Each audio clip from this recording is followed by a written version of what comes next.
بسم اللہ الرحمن الرحیم۔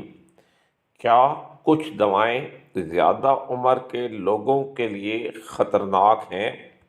جی ہاں، کچھ دوائیں جو کم عمر کے افراد میں محفوظ ہوتی ہیں وہ زیادہ عمر کے افراد میں غیر محفوظ ہو جاتی ہیں۔ زیادہ عمر کے افراد میں دوا کے سائیڈ ایفیکٹ بھی زیادہ ہوتے ہیں اور دوا جسم میں زیادہ عرصے تک رہتی ہے۔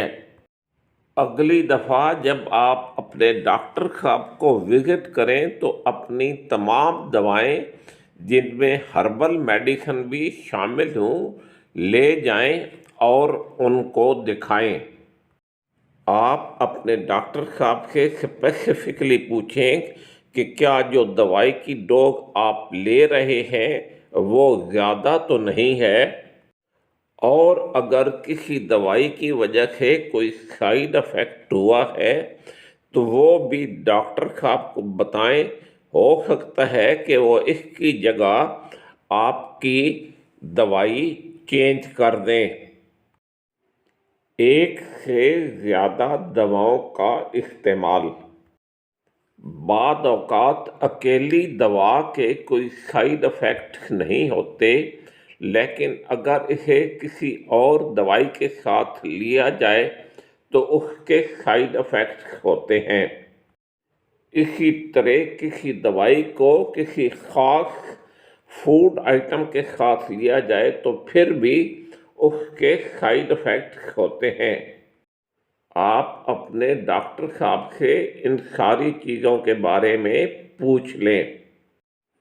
دواؤں کے سائیڈ ایفیکٹ۔ اگر آپ اپنے آپ کو دوائی لینے کے بعد کنفیوزڈ محسوس کرتے ہیں یا آپ کو چکر آتے ہیں تو اپنے ڈاکٹر صاحب کو بتائیں۔ ہو سکتا ہے کہ وہ آپ کی دوائیں چینج کر دیں۔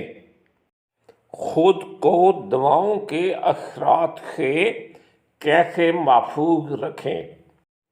آپ اس چیز کو یقینی بنائیں کہ جو بھی میڈیسنز آپ لے رہے ہیں آپ کے ڈاکٹر صاحب کو ان کا پتہ ہے۔ آپ جو بھی دوائیں لے رہے ہیں ان کی ایک لسٹ بنا کر رکھیں۔ یہ بھی لکھیں کہ یہ دوائی کون سے ڈاکٹر صاحب نے لکھی ہے اور یہ دوائی کس مقصد کے لیے استعمال ہوتی ہے۔ آپ سے ریکویسٹ ہے کہ اس ویڈیو کو لائک کریں اور میرے چینل کو سبسکرائب کریں۔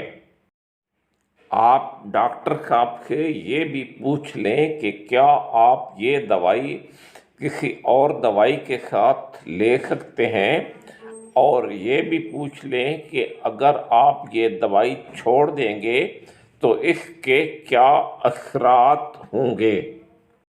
آپ جب بھی کوئی نئی دوائی لیں تو اپنے ڈاکٹر صاحب یا فارماسسٹ سے پوچھیں کہ کیا اس دوائی کے ساتھ کوئی خاص خوراک لینا منع تو نہیں ہے۔ دواؤں کو ہمیشہ ان کے اپنے اوریجنل کنٹینر میں رکھیں، اس سے آپ بھولیں گے بھی نہیں کہ آپ نے دوائی لی ہے یا نہیں لی، اور دونوں دواؤں کا یا دو دواؤں کی آپس میں مکسنگ بھی نہیں ہوگی۔ امید ہے یہ ویڈیو آپ کو پسند آئی ہوگی۔ Wishing you a very good health.